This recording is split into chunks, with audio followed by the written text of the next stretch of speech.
यदरे चाभावेन प्रमुदित मनादर दुर्या छनादा सिद्ध सर्गी गुण गण समझा सुनिधि लमन्ते सतभत्या शिव सुख समाजम किमुतदा महावीर स्वामी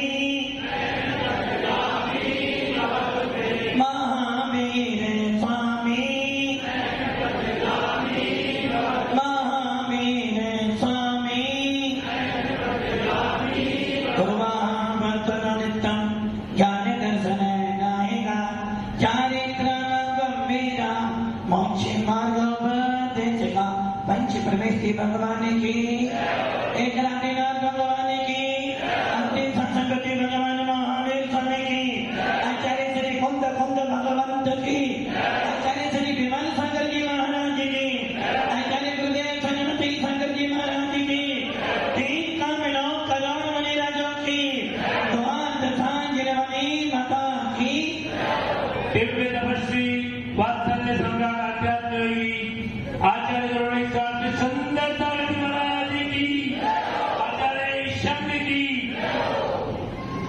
भव्य आत्मा अंतिम तृतीय भगवान महावीर जिनकी पावन विग्रह देशना आज भी आपको सुनाई दे रही है। ये वही देशना है जो कभी भगवान महावीर ने विपुलाचल पर्वत पर दी थी। बस इतना अंतर है, उस समय वो वाणी 5000 धनुष ऊपर निकली थी और आज आपके बीच में मिल रही है। जिस समय भगवान महावीर को केवल जल की प्राप्ति हुई थी, उस समय विशाल समोसन लगा था। और ये ध्यान रखना, समोसरम श्री तीर्थंकर का होता है और हमारे तीर्थंकर अंतिम भगवान महावीर हुए, जिन्होंने विपुलाचल पर्वत पर राजगिरी पर पूरे के पूरे 30 साल तक, कितने साल तक? 30 साल तक उपदेश दिया। जिस उपदेश के द्वारा द्वादशांग की रचना हुई, जिस जिनवाणी को सुनकर अनेकों अनेक भव्य जीवों ने निर्वाण प्राप्त करने के लिए दिगंबर भेष धारण किया, जिस जिनवाणी को सुनकर मिथ्या दृष्टि ने सम्यक दर्शन प्राप्त किया और जिस वाणी को सुनकर अनेक जीवों ने आत्मा से भगवान बनने वाला सिद्ध पद भी प्राप्त किया होगा। आज वही जिनवाणी आपको सुनाई जा रही है। ये ध्यान रखना, हमारी जिनवाणी किसी रागी द्वेषी मोही की नहीं है। हमारा जिनागा किसी ऐसे व्यक्ति का नहीं जो तुम्हें धोखा दे दे।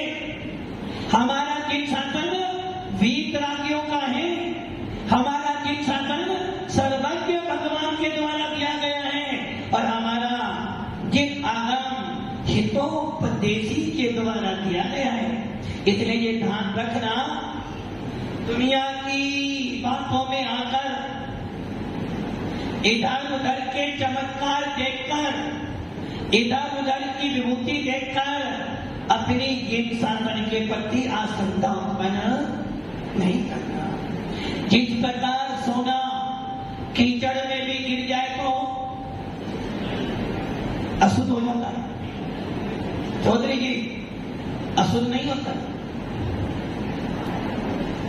यदि सोना कीचड़ में भी गिर गया है, यदि सोनार ने 16 ताप देकर शुद्ध कर लिया है, तो वो सोना सोना ही रहेगा। उसी प्रकार यदि हमारी जिनवाणी, जो जिनवाणी कैसी है, आचार्य भगवंतों ने जिनवाणी की महिमा गाते हुए क्या लिखा? माता तो दया करके कर्मों से छोड़ा देना, इतनी सी विनय तुमसे। इतनी गलत भावना वाले हो आप। क्या कह रहे हो? चरणों में जला देना? कहीं गलती नहीं कर रहे आप? हमारा स्थान चरणों में नहीं है, हमारा स्थान सिरदाने में है। हमारी भावना चरणों में रहने की नहीं है, क्योंकि जिनवाणी का स्वामी कौन होता है? तीर्थंकर। जिनवाणी का स्वामी होते हैं केवली, जिनवाणी का स्वामी होते हैं निर्गत मुनिराज। इसलिए है जिनवाणी माता, तुम्हारे से हमारी क्या प्रार्थना है? चेतो चेतन निज में आओ, अंतर आत्मा बुला रही है। क्या भावना करिए जिनवाणी हमारे से? चेतो चेतन निज में आओ, अंतर आत्मा बुला रही है। और अब क्या कह रहे हो? माता तू दया करके चरणों में। और माता क्या कह रही है तेरे से? हर माँ चाहती है मेरे बेटे का प्रमोशन हो। कोई भी माता पिता नहीं चाहते कि मेरे बेटे का डिमोशन हो। तो वो जिनवाणी माँ, जो जिनवाणी माँ अनादि काल से तेरी माँ है, तू माँ बदल सकता है, तू माँ बदल सकता है। किंतु जिनवाणी कह रही है बेटा, बेटा कपूत हो जाए तो हो जाए, किंतु माँ कभी कपूत नहीं होती है। बेटा माँ को धोखा दे सकता है, किंतु माँ कभी बेटे का बुरा नहीं चाहती है। बेटा माता पिता को मार सकता है, किंतु जिनवाणी कभी बेटे का हनन नहीं करती। वो बार बार यही कहते, बेटा अपने आप को देख। मेरा जिस प्रकार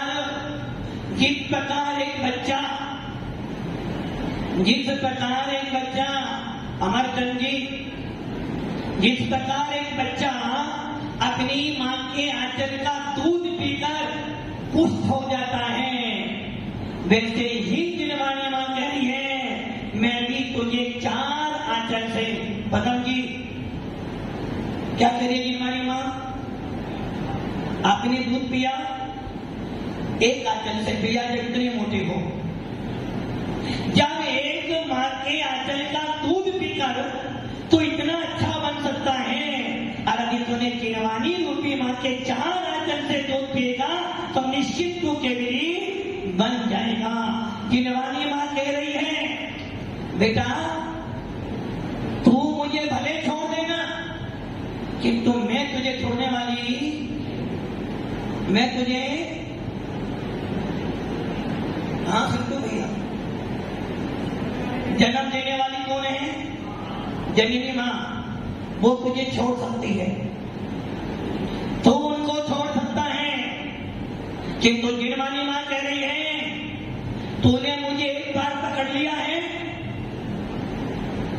तूने मुझे एक बार पकड़ा है, मैंने तुझे पकड़ा। विचार कर लो,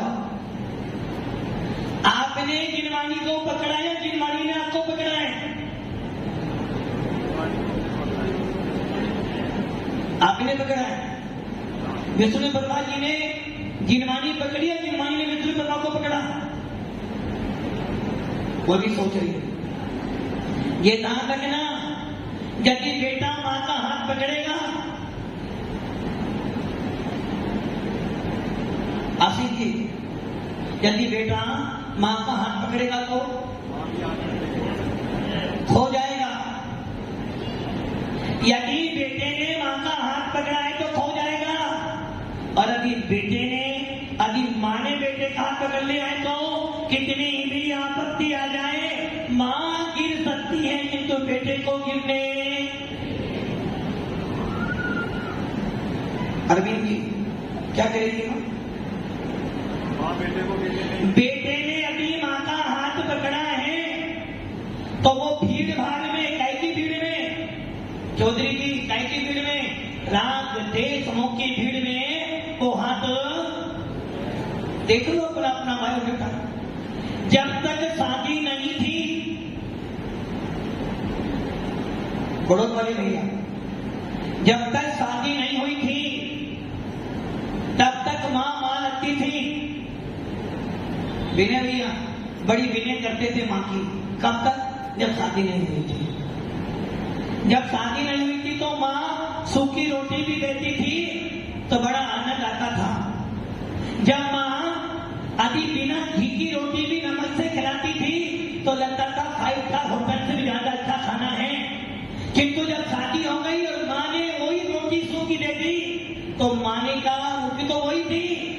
तेरे में परिवर्तन आ गया। क्या परिवर्तन आ गया? क्या परिवर्तन आ गया? अब जो आई है ना, कौन आई? कौन आई? ये बुरी हो गई। मतलब कि आपकी दृष्टि में मां बुरी हो गई, सही है ना?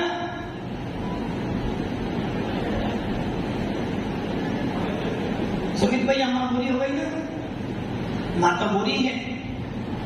मां बुरी नहीं है, मां बुरी है कि मां जो बैठी है अपने स्वार्थ के लिए तुमको पूछ रही है। जब तक इनका स्वार्थ है, जब तक तुमको पूछ रही है, मां कह रही है बेटा जब तू बड़ा हो जाएगा ना तो कौन आएगी? बड़े होने के बाद क्या करना? शादी करना। और बहू आएगी तो मुझे गरम गरम। और बेटा जब पोता पोती होंगे ना तो मैं भी अपना बचपन, इसलिए स्वार्थी है मां। इसलिए मां जिनवानी कह रही है यदि बेटे ने मां का हाथ पकड़ा है तो मोह माया में मां का हाथ छूट जाएगा। और यदि मां ने तेरा हाथ पकड़ लिया है, कितनी ही आंधी तूफान आ जाए, मां गिर सकती है कि तुझे चोट लगने नहीं देगी।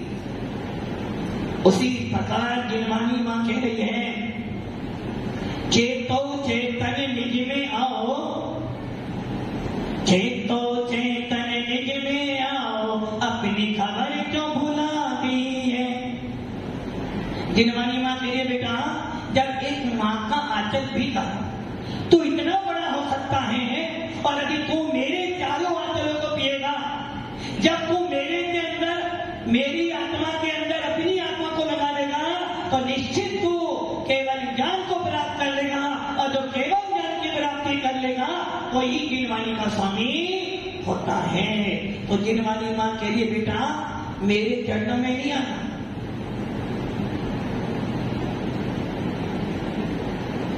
क्या कह रही जिनवानी मां? मेरे चरणों में क्या करना? मेरी भावनाओं को अपने हृदय में विराजमान कर लेना।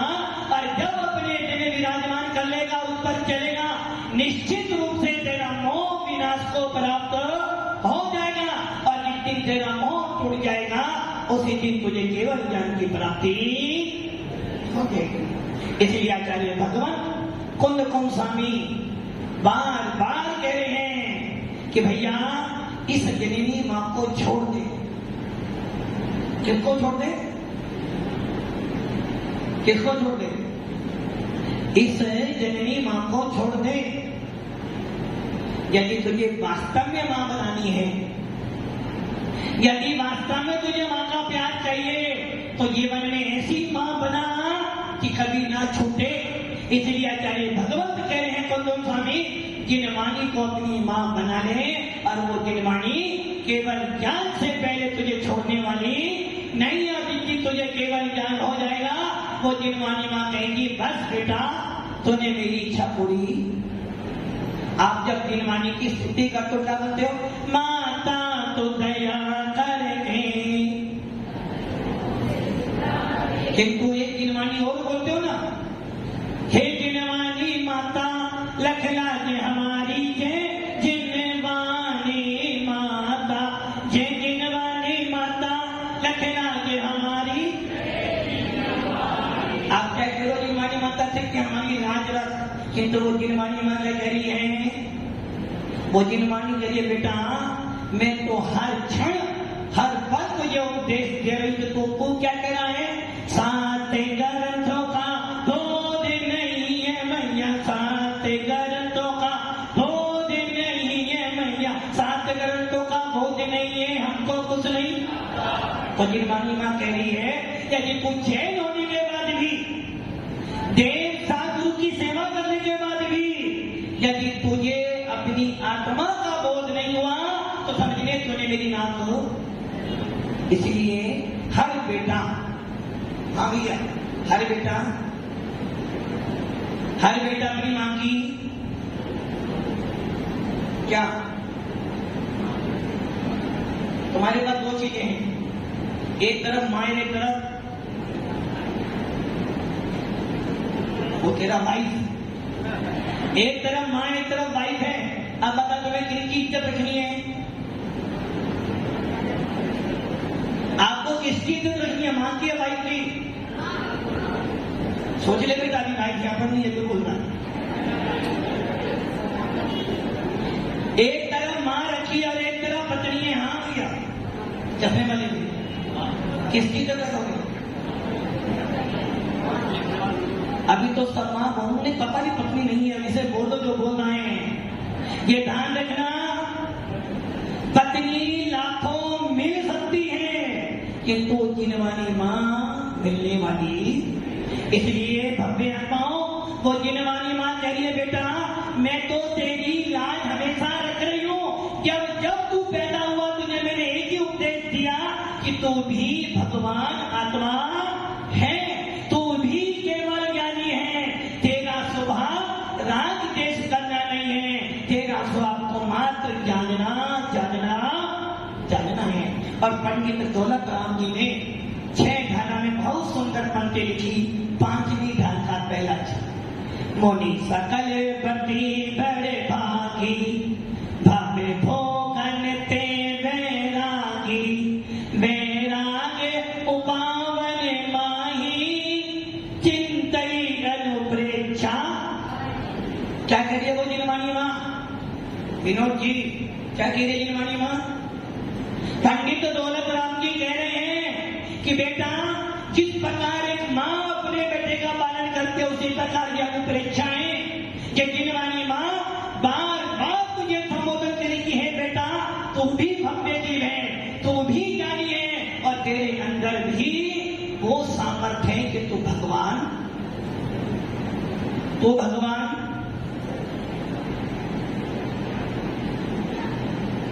किंतु भैया भगवान बनना है।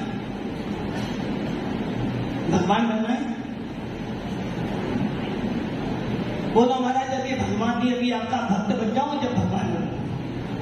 भव्य आत्माओं ये ध्यान रखना, बड़े भाग्य से मिला है, बड़े पुण्य से मिला है आपको वीतराग शासन।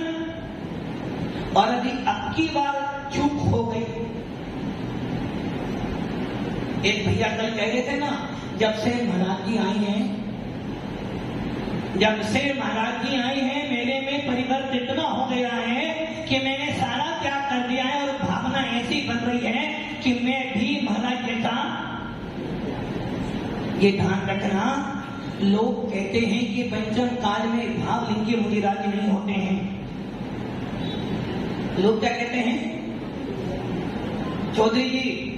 लोग कहते हैं कि पंचम काल में भावलिंगी मुनिराज नहीं होते हैं, किंतु खुद स्वामी कहते हैं ऐसा जो बोलता है वो घोर मिथ्या दृष्टि है। आज भी पंचम काल में भावलिंगी मुनिराज पाए जाते हैं जिनके प्रभाव से आप जैसे स्वभाव को कहकर भी संवेद दर्शन से पति लगाओ उत्पन्न होता है। आप देखो 15 दिन का प्रवास, बात करनी कितने दिन मिले आपको? और नहीं 15 दिन, जबकि केकड़ी वाले हमें नहीं जानते थे और हम आपको। महाराज जी अमर तब तो मुझसे बोले आपका नाम ही नहीं सुना मैंने। और विनोद भैया कह रहे थे महाराज सोना दीदी से कभी कभी बात कर लेते थे किंतु जानते।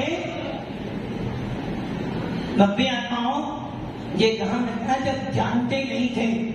अब हमारे भैया जिनका एक हाथ में का छोटा सा बेटा है ना, वो पुण्य भैया टीकम जी, उनका बेटा पुण्य, उसकी भावना क्या बन गई? महाराज जी महाराज तो बनूंगा आपसे, महाराज जी महाराज तो बनूंगा आपसे। और जिस मकान में आपने हमें स्वाध्याय करने का अवसर दिया, जाति से जैन नहीं है। वो कल बच्चा कह रहा था महाराज जी यदि आप चले जाओगे तो हमारा खुद तो सोना हो जाएगा। अरे भैया अब आप ये सोच लो, जब एक मुनि के आने पर जैनों की तो बात छोड़ो, जब अजैनों के मन में भी मुनियों के प्रति श्रद्धा उत्पन्न हो जाती है, मुझे समझना आज भी सच्चे मुनिराज हैं, आज भी सच्चे मुनिराज हैं। मात्र 15 दिन के प्रवास में आपका केकड़ी ऐसा हो गया कि मानो महाराज के स्वर को कई वर्षों से, कई सदियों से जानता हो, छोटे से लेके बड़ा तक। और हमारे सबसे बूढ़े भैया जो पीछे बैठे हमारे दादाजी देवाला जी, कितने सबसे बूढ़ा व्यक्ति है, चौका लगाया, चलने में नहीं आता, फिर भी सोच रहा महाराज को आना, आचार्य महाराज को आ जाए, और सारी आंख छोड़ दी, भाई अब तो महाराज आने वाले। किंतु अपने आत्माओं ये ध्यान रखना, यदि मेरी मन में सच्ची भक्ति है तो भगवान को भी आना।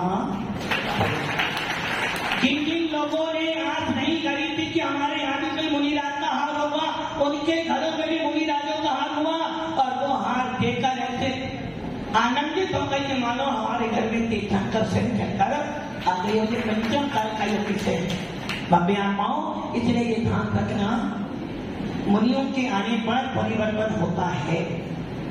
मुनियों के आने पर निश्चित रूप से परिवर्तन होता है, किंतु परिवर्तन कब होता है? जब मुनि अपनी मर्यादा में रहे, जब मुनि अपनी मर्यादा में रहे, और मुनि ये सोचे गरीब हो या अमीर हो, गरीब हो या अमीर हो, जैन हो या अजैन हो, जो जो भगवान महावीर की जय बोलता है वो सबके सब जिन शासन के अनुयायी हैं, तो निश्चित रूप से प्रभाव पड़ता है। और श्रावक क्या सोचे? श्रावक क्या सोचे? विनय भैया, मेरे गुरु जी आएंगे तो मैं सेवा करूंगा, और वो दूसरे के महाराज आएंगे तो सेवा सोचूंगा, वो महाराज जी आएंगे तो सेवा करूंगा, ये महाराज जी आएंगे तो सेवा। अरे भैया, जहां तुझे लगे, जहां तुझे लगे गुरु कैसा होना चाहिए, विषयासा वसाती तो निरारंभो परिकरा, ज्ञान ध्यान तपो रक्त तपस्वी सा बसते। जहां तुझे लगे कि मुनि के पास जाने से जो तीन वाणी के शब्द मिल जाएं, तुझे लगे कि मुनि महाराज के पास बैठने से मेरी कसाई बंद हो रही है, और तुझे लगे कि मुनि की मुद्रा देखकर, मुनि की छवि देखकर मेरे मन में भाग जाए, रहे सदा सत्संग होने का, ध्यान होने का नित्य रहे, तो समझ लेना ऐसे मुनियों के लिए अपना सर्वस्व समर्पित कर देना। क्योंकि जिन वाणी का एक शब्द भी तुझे मिल गया, यदि जिन वाणी का एक शब्द भी तेरे कान में पड़ गया और अंतिम समय में तुझे सुनाई दे गया, तो तेरा समाधि मरण अच्छा हो जाएगा, और जिसका समाधि मरण अच्छा हो जाएगा निश्चित है अधिक से अधिक 7 रात भर में सिद्ध पद को प्राप्त कर लेगा।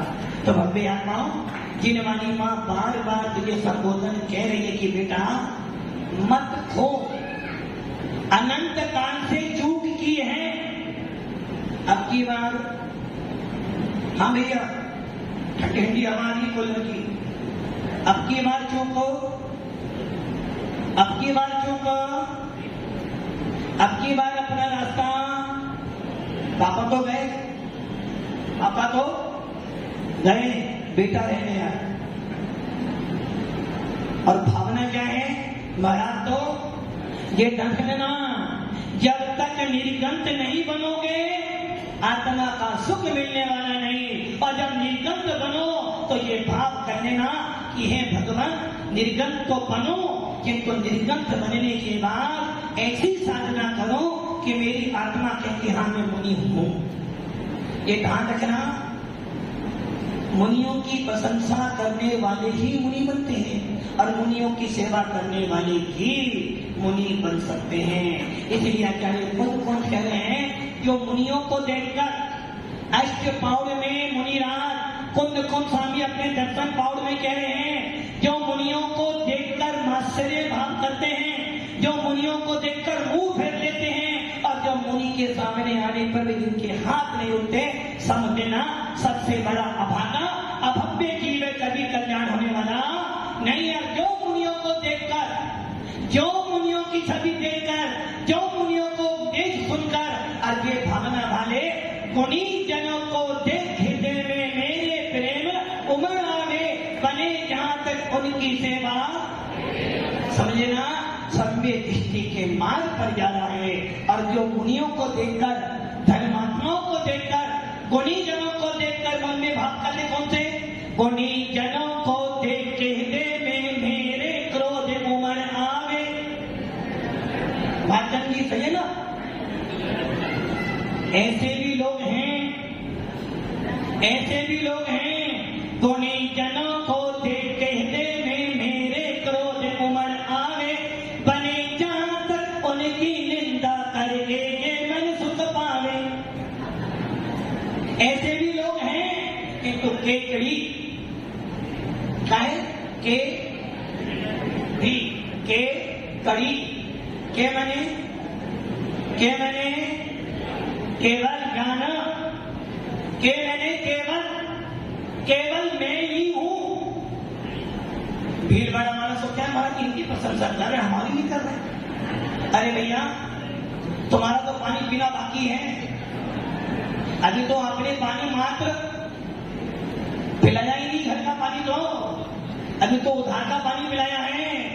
और जब तक घर का पानी ना पियो तो पानी तो अच्छी बोलने वाला ही नहीं हो। केकड़ी के मैंने केवल मैं ही हूं। मेरी बात समझ में आ रही है? कौन है विनय भैया? कौन है घर में? कोई है घर में? कोई है? कोई नहीं है। You are welcome. हाँ दादाजी घर में कोई है? बोलो महाराज जी, दो पोते हैं। हाँ बड़ों वाले भैया कोई है? बोलो महाराज जो साथ में आइए, साथ में आइए ना। केवल क्या के करिए? मैंने केवल मैं ही हूं। और जब तक मैं सबको अपना मानता रहूंगा मैं कभी केवल ज्ञान की प्राप्ति नहीं कर पाऊंगा। इसलिए आचार्य भगवान कुमार स्वामी क्या लिखा था? मोह क्षयान ज्ञान दर्शना वानंतराय क्षयाच केवल ज्ञान की प्राप्ति करनी है तो मोह को तोड़ दे, ज्ञाना मंडी दर्शना मंडी अंतराय को नष्ट कर दे। इसलिए केकड़ी कह रही है के मैंने केवल मैं ही हूं। मेरा जब आवाज नहीं आ रही। बोले महाराज आप तो चले जाओगे फिर मैं क्या करूंगी? मेरा आवाज ही नहीं आ रही। बोले महाराज आप तो आ जाओ, कल से तो मैं इनके पास ही रहना। के केवल मैं हूं और मेरी आत्मा में और कोई नहीं। केवल मैं अपनी आत्मा में हूं और मेरी आत्मा में मात्र केवल ज्ञान भरा हुआ है। मेरी आत्मा के हर प्रदेशों पर केवल ज्ञान बसा हुआ है। और वो कड़ी, उस केवल ज्ञान की कड़ी को सुलझाने के लिए मैं मुनि राजों के पास जाता हूं ताकि मुझे केवल ज्ञान रूपी कड़ी की प्राप्ति हो जाए। भव्य आत्माओं ये ध्यान रखना, जिनवाणी बड़ी अनमोल है। निर्गत साधुओं का समागम कभी प्राप्त होता है सौभाग्य से।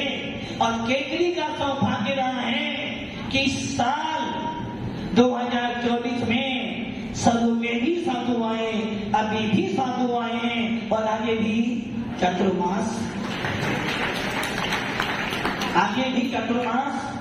है। और ये सुनिश्चित है थोड़े से लेट हो गए। ये माता जी कह रही थी ना, थोड़े से लेट हो गए, वरना शायद जो बादल भीलवाड़ा में जमा हुए थे, अभी थोड़ी सी जिस प्रकार बादलों की गर्जन से मयूर नाचता है और मयूर के नाचने से मेघ बरसते हैं, अभी वही बादल जो भीलवाड़ा आ रहे थे, उमड़ रहे थे, यदि आप लोग थोड़े से नाच रहे थे तो शायद पूरी की पूरी वर्षा तुम्हारे ही पर हो जाती। कोई बात नहीं, केकड़ी हो या भीलवाड़ा कोई फर्क पड़ने वाला। अरे जब भीलवाड़ा में बरसात होगी थोड़ी बहुत छींटे तो केकड़ी में भी आएगी, और जब केकड़ी में थोड़ी बहुत छींटे गिरेंगी तो उम्मीद तो रहेगी अभी थोड़ा मानसून मिला है तो पूरा मानसून भी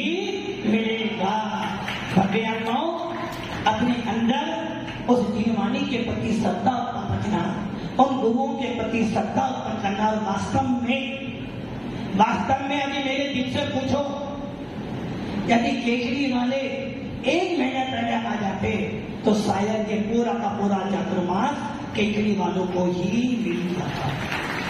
कोई बात नहीं, हम नहीं आए तो हमारे गुरु भाई का लड़का तो आ रहा है ना, अपने घर के लोग आ रहे हैं, इसलिए 2 मुनिराज तुम्हें आ रहे हैं तो उनकी ऐसी सेवा करना। वो भी कहें कि जो आचार्य भगवंत आए थे इतना को पढ़ा गए कि साधु की सेवा कैसे की जाती है। भव्य आत्माओं, यदि ऐसी समाज जैसी आती है ना, कोई परिचय नहीं था, कोई नहीं जानते। जबकि भीलवाड़ा में जब गया तो मुझसे पूछा गया, हाँ सुनील भैया क्या पूछा था? हम लोग निम्बाहेड़ा में थे, एक दीदी ने समाज जाल के भैया महाराज आ रहे हैं, तो भीलवाड़ा वालों पहले फोटो भेज दो, पहले हम देख तो लो महाराज कौन से हैं। बोलो बिना फोटो से नहीं बुलाते हैं। और केकड़ी वाले तो हमें फोटो नहीं चाहिए, हमें तस्वीर नहीं चाहिए। अरे दिगंबर मुनि आ रहा है तो केकड़ी के अंदर सम्मान को रखा जाएगा। भव्य आत्माओं, पहले दिन से ही केकड़ी ऐसा लग रहा है जैसे मान लो कि केकड़ी के अंदर ना जाने कितने वर्षों से हम आते रहे। भव्य आत्माओं, वास्तव में आपकी भक्ति, आपकी सेवा और विशेष रूप से सेवा रही है इन महिलाओं की। सबसे विशेष सेवा है, ना प्रवचन सुना, ना साधुओं के दर्शन के चौके में जाकर बस यही भावना बातें की है भगवान आज चौका लगाया है। जो भी महाराज आए, जो भी सुंदर माता जी आए, उनका अच्छी तरह विहार हो गया तो मैं समझूं कि मैंने भी केवल ज्ञान की प्राप्ति करने में सहायता कर ली। यहाँ के छोटे से छोटे बच्चे और बड़े से बड़े लोगों ने, किसी ने धन से, किसी से मन से, किसी ने तन से और किसी ने तन मन धन तीनों से सेवा की है। और आपकी ये सेवा इस संत के मन में तो बस गई है। आचार्य वेदांत जी महाराज आपके यहाँ आए थे, चातुर्मास भी हुआ था, उस समय केकड़ी की चर्चा सुनी थी। और उस समय पूरे साल भर तक केकड़ी के 2 माता जी महाराज, हमारे समंडल जी की और सौम्यश्री माता जी, और उस समय जरूर केकड़ी का नाम सुना था और विष्णु दीदी थी। किंतु भव्य आत्माओं, आज देखकर लग रहा कि वास्तव में केकड़ी इतना अच्छा नाम को है कि कोई मुनिराज 10 साल 15 साल में यहाँ रहे तो केकड़ी वाले उसकी अच्छी तरह से सेवा करेंगे। और एक ध्यान रखना, किसी महाराज के अभिश्राप से केकड़ी खराब होने वाली नहीं है। जो दिगंबर होते हैं वो कभी अभिश्राप देते नहीं, और अभी वो देते हैं तो वो कभी फलता भी नहीं है। इसलिए ये चिंता ना करना, बस ये सोचना कि हे भगवान, जब मुनिराज आएंगे मैं तो चौका लगाऊंगी, मैं तो उपदेश सुनूंगा, और अभी हो जाएगा तो केकड़ी के अंदर केवल ज्ञान प्राप्त कर अपनी आत्मा का उद्धार जरूर करूंगी। भव्य आत्माओं, सबने सेवा की, सबने आनंद लिया, सबने प्रवचन भी सुना और शंका समाधान में भाग भी लिया। और श्रावक का कर्तव्य जो होता है साधु का दान देना और उनकी दया वृत्ति करना, वो भी सब काम किया है। आप सबकी सेवा, आप सबकी भक्ति दिन दुगनी रात दुगनी हो, और आप सबको भी उस भक्ति का फल ये मिले कि आपको भेद विज्ञान प्राप्त हो जाए और आप भी मुनि आरिका बनकर अपना मोक्ष मार्ग प्रशस्त करें। और भव्य आत्माओं, जो कल छोटे से छोटे बच्चे और बड़े लोग कह रहे थे ना, संत के प्रति अपने भाव, ये ध्यान रखना, जब संत के प्रति अपनी भावनाएं जुड़ जाती हैं तो वो संत भी आपका अपना हो जाता है। अमरचंद जी और भारत जी कह रहे थे ना, हम जब जब बुलाएं तो दरवाजा, हम जब जब आए तो दरवाजा खोल के रखना। अरे भैया, खोल के तो जब रखूं जब ताला लगेगा, यहाँ गेट बंद नहीं होता, यहाँ तो जब जब फंसाएगा उसके लिए दर्शन जरूर मिलेंगे। और जिसका हम खाते हैं ना, कहावत है ना, जिसके घर में व्यवहार भी है, इसका एक बार भोजन कर लेते उसे भूलते तो हमने तो दिया तुम्हारे घर पर हलवा पूरी खाया है तो तुम्हें कैसे भूल जाएंगे। इसलिए ये ध्यान रखना, जब जब केकड़ी वाले बुलाएंगे हम आ जाएंगे, और जब हम बुलाएं तो केकड़ी वाले आ जाए। तो भव्य आत्माओं, अंत में इतना ही कहूंगा, वास्तव में आप लोगों को देखकर लगता है कि आज भी पंचायत काल में अच्छे श्रावक भी हैं, ऐसे श्रावक भी हैं जो मुनियों की सेवा करने में तत्पर रहते हैं। और आपके गांव को देखकर वास्तव में लग रहा कि ऐसी समाज हमारी सारी हो जाए तो मुनियों के बीच में कोई द्वंद्व नहीं होगा। ना हम 13 हैं, ना हम 20 हैं, हम तो भगवान महावीर के अनुयायी हैं और जो साधु आएगा उनकी सेवा करेंगे। ये बात केकरी में लागू होती है। और भव्य आत्मा, बस इतना ही कहूंगा, बहुत सुना, बहुत सारा सुना और कुछ सुनाया भी है। बहुत सारा सुना आपने, थोड़ा सुनाया भी है। इस सुनाने और सुनने के बीच में कहीं ना कहीं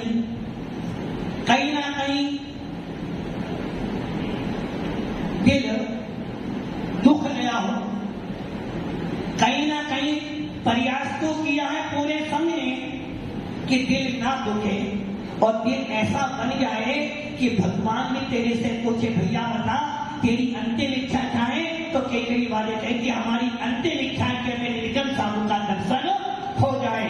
प्रयास तो किया है कि हर व्यक्ति के दिल में जिनमानी बिना के रखें, हर व्यक्ति के दिल में दिगंबर मुनियों के प्रति श्रद्धा विराजमान कराएं, फिर भी बर्तन होते हैं, आवाज तो आई, बर्तन तो बसते हैं और उन बर्तनों में छोटे बर्तन कम बसते हैं, बड़े बर्तन ज्यादा बसते हैं। थोड़ा बयान पाओ, इतना ही खम्मा खम्मामी सब जीवन सब में जीवा खम तुम्हें मिट्टी में सु भूदेशु वेरम जन्नते भी सबको क्षमा, सबसे क्षमा। ओम नमः। बेटे